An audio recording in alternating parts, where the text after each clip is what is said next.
Okay, to start, everybody, thank you for joining us again. And I really just wanted to welcome you back. I did make a joke in the beginning. I'm not sure what everybody heard about my twitching and stuff that people have been complaining about. That's what happens when you're 65, as I said. So I'll try not to do that. And luckily, I brought David Postula along. We were looking to possibly have a couple of other people join us, but I think for this particular purpose, this is going to work out much better, as we do have a PowerPoint presentation to show everybody. So I'm just going to really say that finally, we have been able to get all of our filings in, and without belaboring the point, through the mess that we've had to clean up with the company, we've assembled a great team finally in regards to getting all of the disclosure statements filed, and a great attorney who has just joined us recently to save the day. Sharon Mitchell is her name, a great SEC attorney, and that is now filed. For those who haven't checked the OTCs, was filed a couple of days ago with the attorney letter. I've been on with the OTC today to try and push it as much as possible. Obviously, they give you the 3 to 5 day answer, but I'm on top of that. And we'd like to present to you what we've been doing with the company through all of this time, and hopefully get everybody up to date and give a much better perspective of why the company is where it's at today. And we'll go from there. Obviously, anybody that's been a part of the company knows who David Postula is the president of the company that's been with us for, what, approximately a year, David, thereabouts. David is from the semiconductor industry, has been an integral part of this company behind the scenes. Didn't want to throw him under to the wolves that early, but here he is today in the Vancouver office. David's from Utah. And I'm going to pass you over to David right now in regards to our business overview and what the plans are. Okay, thank you, Stephen. So welcome everybody. This is going to be our new quarterly format for our business updates that Stephen and I will be hosting.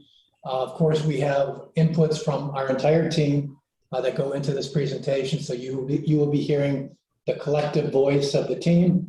I just wanted to quickly go through the format of this. So we are a deep technology development company. Okay, we're in very competitive and fast-moving markets. We're going to utilize the quarterly conference to give you high-level updates on corporate actions, business goals and directions, and also talk about past achievements. We will use press releases on an ongoing basis to provide details on new milestones as we achieve them. And in those press releases, we'll release more details on business, on technology, as is appropriate given the nature of each press release. So that's the format we're going to use. We will be doing this on a quarterly basis, so our next conference call will be in May. But let's dive into this one. Maybe I can take over and carry on. Yes. Again, to repeat in regards to the OTC filings, they have been what I believe completely filed properly and compliant with all of some top individuals and companies now involved. And that will, these are the team that will be sticking with us moving forward. Once we are pink current, which hopefully could be any day now, but definitely sometime next week at the latest, our goal is still to move on to the QB. I have those ducks in a row the minute that we are pink current.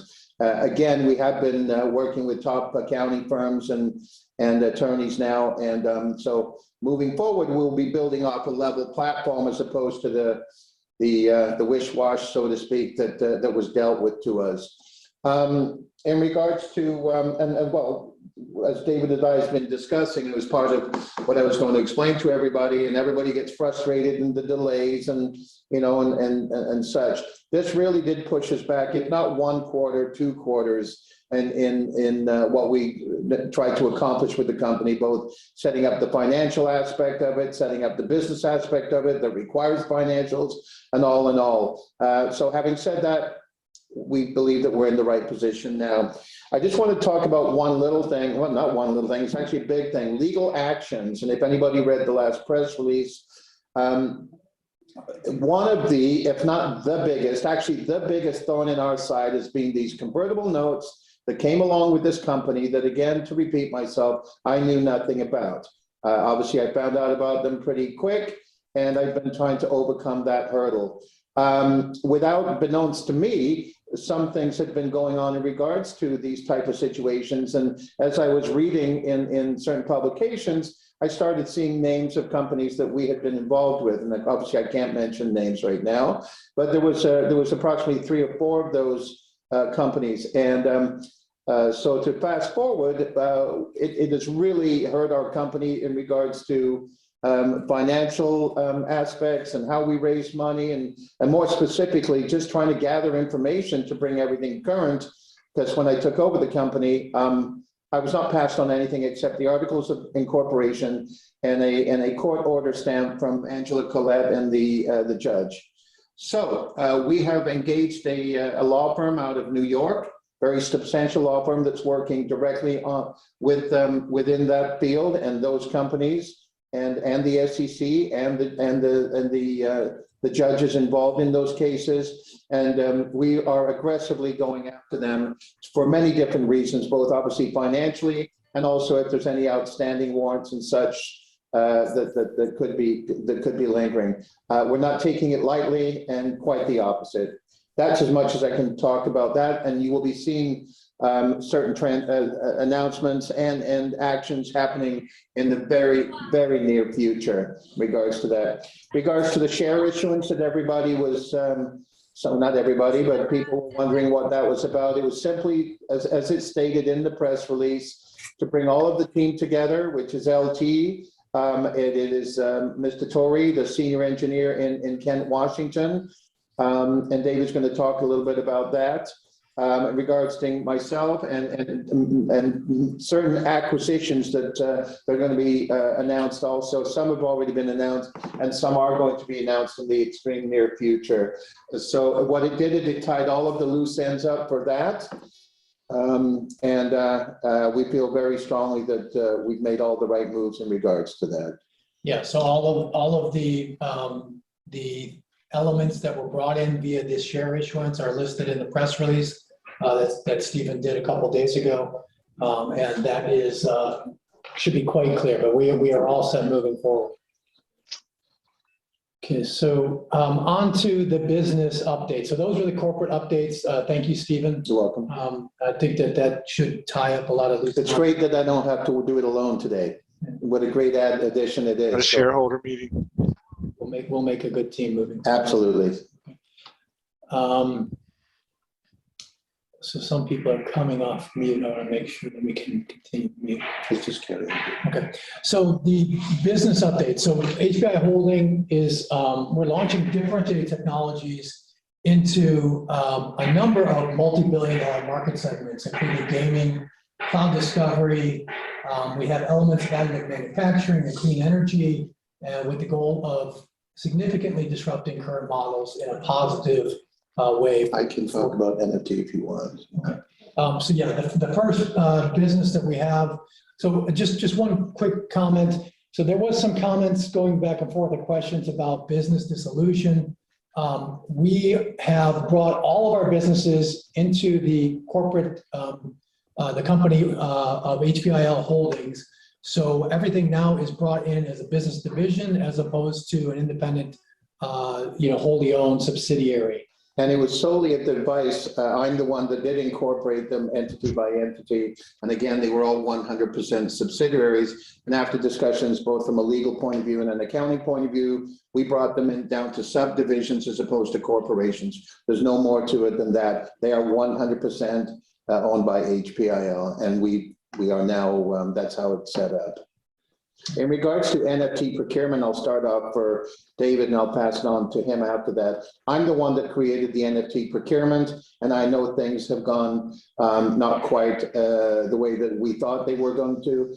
We still own over 175 domains. I'm still in a very aggressive mode on developing those. I have taken the page down until it'll be relaunched very shortly on what is happening with it. And since the involvement of Hum Token that we took on, which is very involved in the blockchain and the music industry and film industry of soundtracks and such, I think it will be a hand in hand also with NFT procurement and also NFTs standalone. But we have gotten quite involved in that with regarding Hum Token. So I think you'll be seeing that brought to fruition and in a much more substantial position again in the very near future. So I just wanted to bring that up because I'm the guilty party of the NFT, but it has not gone away, quite the opposite. I'll turn the rest over to you, David. Okay, thank you, Stephen. So the other divisions of the company are the World Gaming Group.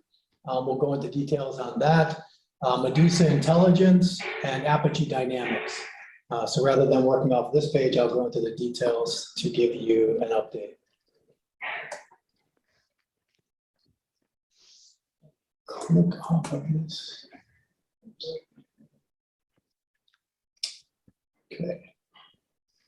Okay, so our World Gaming Group consists of 3 different product segments. The first is mobile apps and cloud gaming. The second is our ZIPPA technology platform. The third is our Metaverse, which is called MALLHALA. And I'll go into some details here.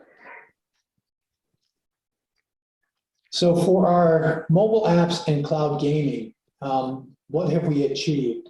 We've assembled a core team that is doing the development of our mobile apps, including our first release, which we did in December, called Get Santa. That was our first game that we've developed as a company. It was done on a very tight schedule, but probably one of the best things that came from the process is that we set up the team and the structure and a systematic approach to complex game development, QA, and then release of a mobile app into both Apple and into Google stores. So we're learning as we go. That was our first title in an endless runner format. What we will achieve and the rest of our goals to achieve in the rest of 2022, we'll introduce our next title called Solomon's Revenge, and that will be released in Q2 of 22. We will set up 3 different title platforms for ongoing development. The first platform is our endless runner format, which started with Get Santa, but will continue with other package iterations as well as new titles on that platform. The second platform is our multiplayer battle format platform, which Solomon's Revenge is our first title there, but then we will have IP and learning in place to develop, continue to develop on that platform. And our third platform is still to be announced, but we're gradually getting more complex with the games that we're developing. So the first title that we developed there will be more complex than what we've done in the past, and it will set the stage for future iterations and development on that next platform. One thing that we did not do well for Get Santa, while the team executed well for the development of the app, we did not market it well. So we are still adding in a key marketing person for the company, which we expect to do in March. And that person will play heavily into our release of Solomon's Revenge, as well as in the future releases of other platforms that you'll hear more on going forward. And each marketing campaign we will take as a learning experience and we'll continue to evolve and improve. We're going to be building our brand and our user base with each release that we do.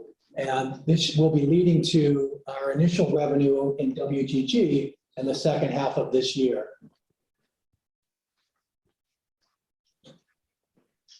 As I mentioned, Solomon's Revenge is our next release. The team has implemented a successful multiplayer capabilities, allowing gamers to do epic pirate ship battles. We've got multiplayer battles, random play, we've got friend group battles, we've got battle power-ups and consumables, we have in-app purchases and game upgrades, and all of these you will see as we roll out Solomon's Revenge at the beginning of Q2. Here's a couple of screenshots, the design of our logo for Solomon's Revenge. And on the right, you see it in an app format. And here is our homepage for the game. And of course, this is going through iterations and improvements and fine tuning but I think it's looking pretty good at this point. We won't release any more on the title until closer to formal launch. Okay, ZIPPA. So the second second platform within WGG is our ZIPPA technology platform. Again, achievements, we've assembled a core team around this technology. We've made progress on the social media platform, including recent completions of user-to-user messaging, group messaging, video sharing features, and friend and follow system. Our goal for 2022, we've got to initially complete the video editing enhancements ahead of our beta test. We're going to initiate a beta with pro users in Q2 22 for feedback and further enhancements.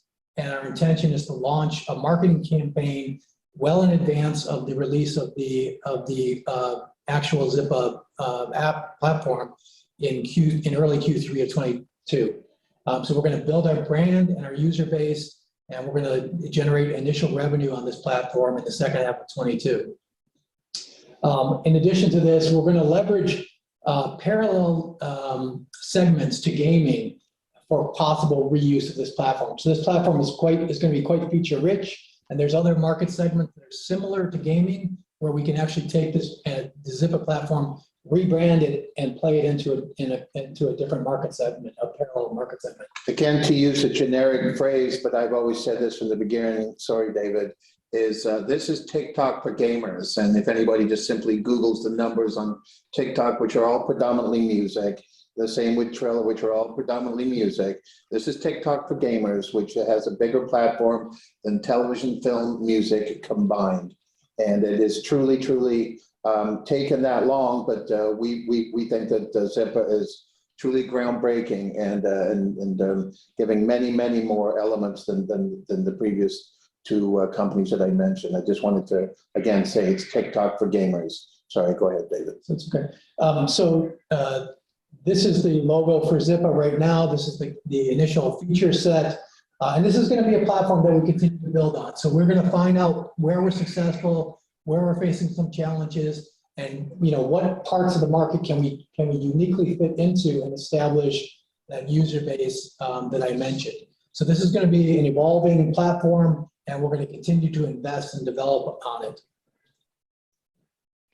Here are a couple screenshots. You've seen some of these before.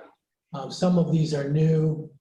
I'm not going to go into the details of this, but some of the key features will be our video editing capabilities, which are quite unique, right? We'll release those in the future. Yes, that's an area we're focusing on. Okay, so the next one, so Metaverse, MALLHALA. Just to give you the scope of what a Metaverse is. So last year, NVIDIA's CEO, so NVIDIA is a multi-billion-dollar gaming graphics company, as well as a data center company. The CEO, Jensen Huang, said Omniverse or the Metaverse is going to be the next, sorry, I'm getting cut off here. It's going to be a new economy that is larger than our own economy, our current economy. And one of his chief executives went on to say it's going to be multiples of the current economy. Now, how that actually plays out, there's a lot to be said and seen there. What we're focused on as a small company entering this space is identifying some niche areas where we can truly introduce some differentiated platform, differentiated technology that has synergy within all of HPIL. So we'll give you an initial view of that today, but you'll hear a lot more on this. This is a major effort and initiative, and it's going to take, the old Metaverse, Omniverse is going to take years to play out, and we're going to be playing into it on a timeline that we think is quite aggressive. So the achievements, we've assembled a core team on this. We've already released, and we've already developed and released many virtual world modules and elements, and QA'd those elements in a scalable fashion. So everything we're doing, we can scale quite rapidly. These are being built into a VR format. We've done a number of virtual walkthroughs and business meetings with target partners in this. The virtual world module and the elements that we've developed have actually taken us many man-months to develop. And it's actually, if you put it on a scale, In excess of a year and a half. for multiple Right. engineers and developers. Ongoing developments. So we've been continuing to develop our business model and the scope of development. And this is not an easy task. It's a you know, where do we want to play within the metaverse? How can we differentiate ourselves? What's the business that we'll focus on there? What do we need to develop? Who do we need to partner with? That's been evolving for some time.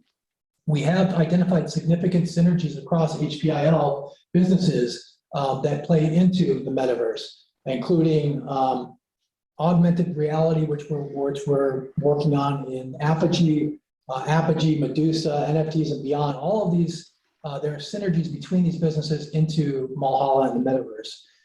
Goals in 2022, we're looking to engage with early partners in each of our initial focus virtual segments.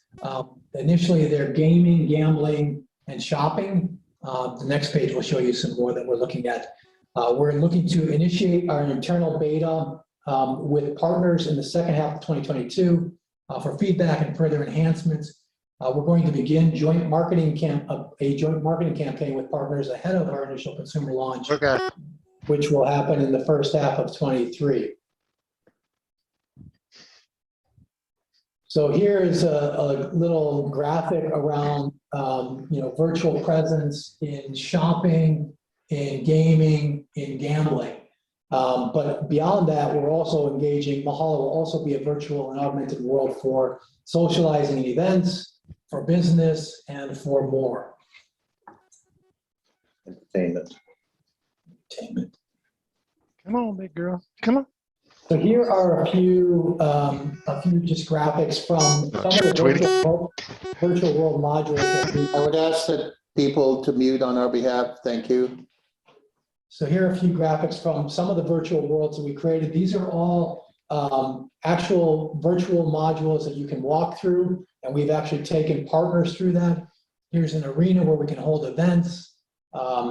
Here is a virtual casino where you can gamble and game and watch sporting events and more. If I may say, those are snapshots of our actual MALLHALA. Those are not snapshots of anything else. Those are our own projects. Yeah, and as we bring partners in to, you know, that we're targeting, we meet with them, we walk them through our metaverse, and they get to see, feel, and touch, and start to understand how they can play into this world.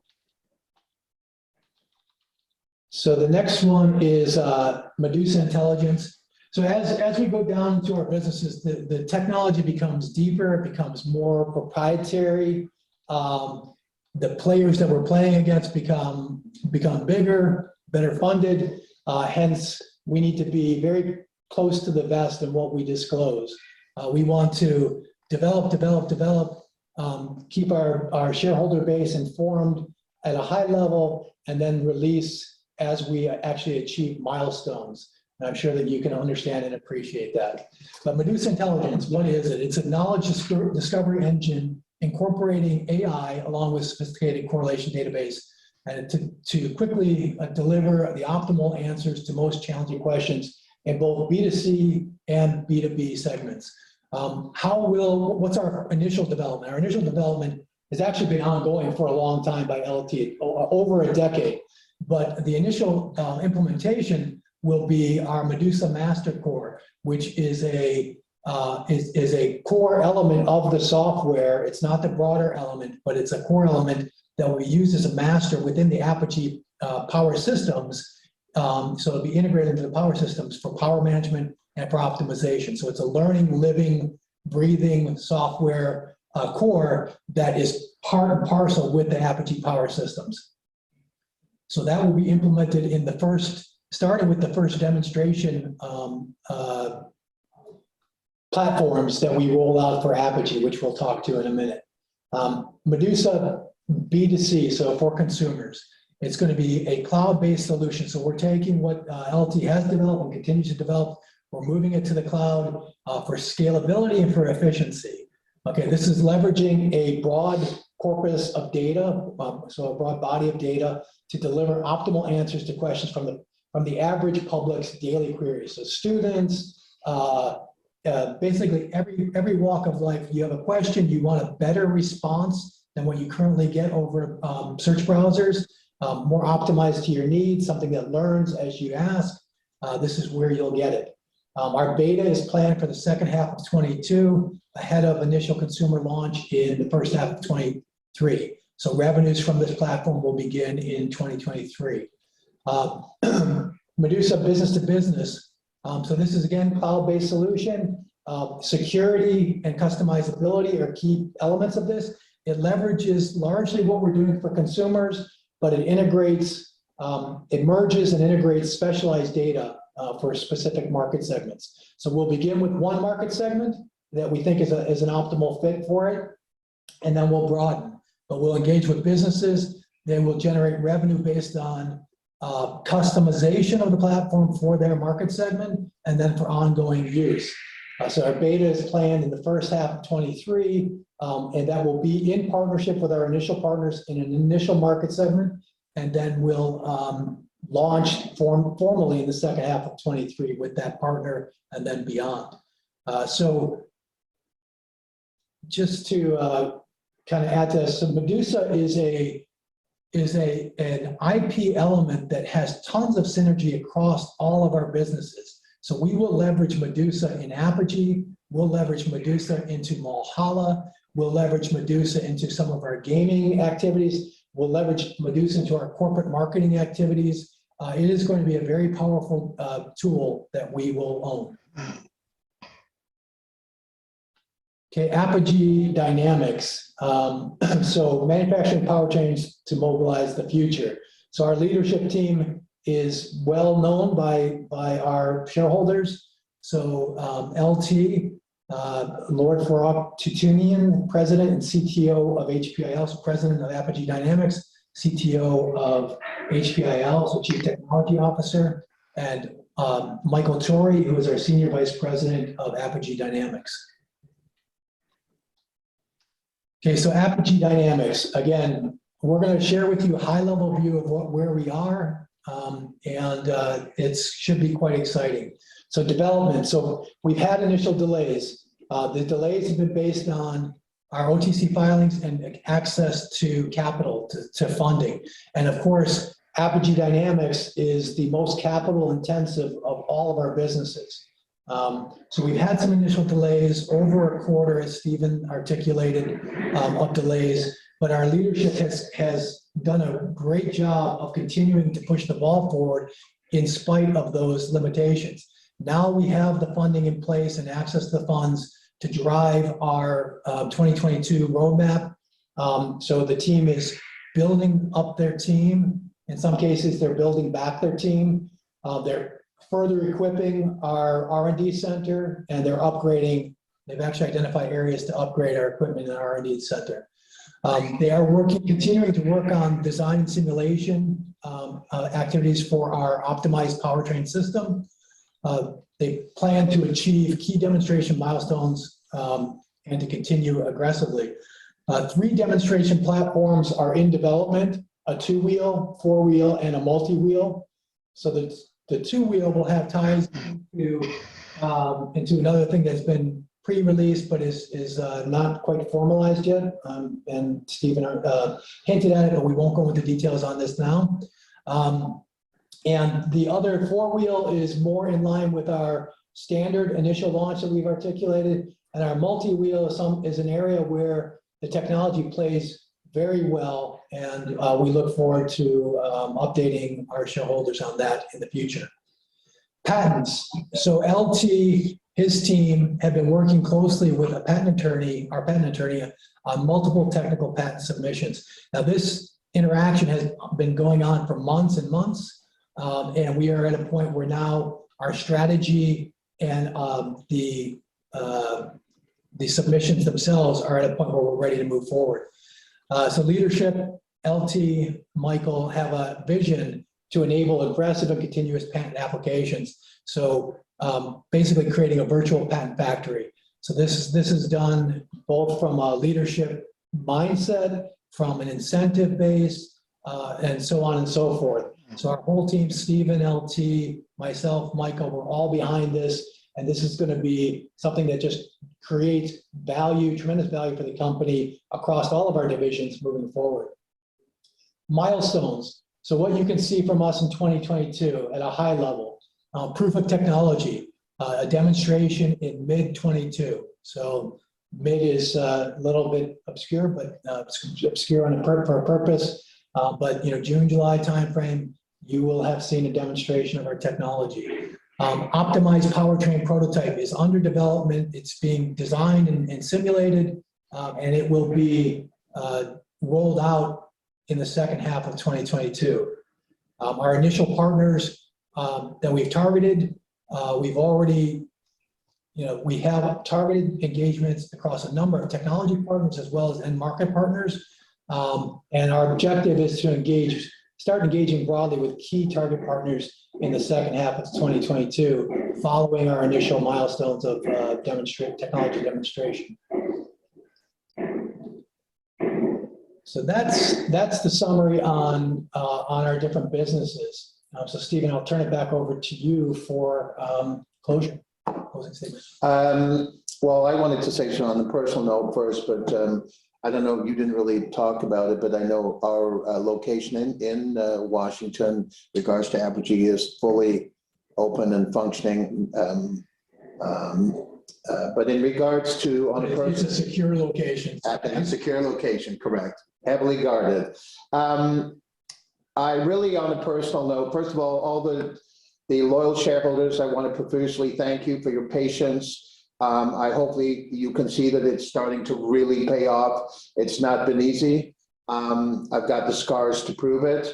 I can simply say that for the mistakes that I've even made as a CEO, again, don't want to keep apologizing, but it's been quite the arduous process. And as you can see, I think we've made an amazing leap in the past couple of months, especially with handling the OTC. That's really it.